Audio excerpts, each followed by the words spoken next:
Hello, welcome to this backwards compatible comics view. Today we're looking at The Rivers of London, the Nightwitch, issue number 3, written by Ben Aaronovitch and Andrew Cartmel, with art by Lee Sullivan, colours by Guerrero, and letters by Rob Steen. Now this series has been going on for a while. I say a while, it's only the third issue, but the book series has been going on for a few years, and we have a review of the first trade, which was called Bodyworks, as well on the site. So there's quite a bit going on. There's also reviews of this series as well. So if you're not quite caught up, then go backwards, have a look at those, and then come back. I think is the best way to put it. However, for those of you in the know, so Peter has an issue with his boss in the Nightingale. He's been abducted.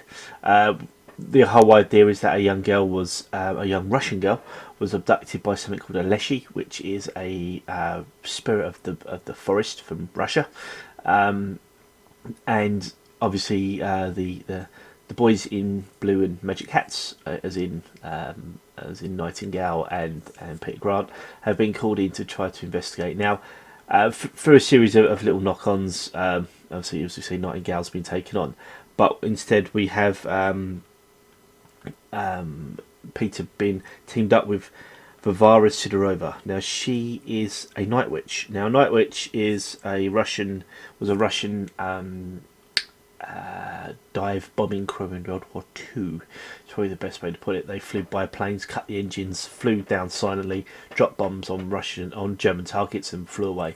Hence why they were called Nightwitches, because it was a crack team basically. So she's coming now. Within this, she's so cool and calm that you can tell that she looks young, but she's a woman of probably in her 90s.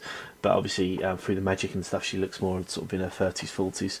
But the calm that she brings to the situation, just the looks that she gives to Peter, and the way that she can understand exactly what's going on.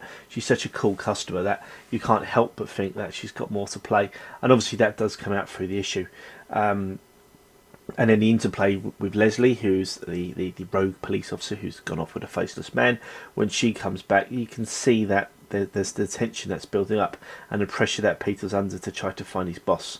And it's pretty cool. There's not a great deal of action in this. I don't think there's any action at all, really. It really is purely set up, for the last 2 chapters. But you can see the fact of where they're moving everything to.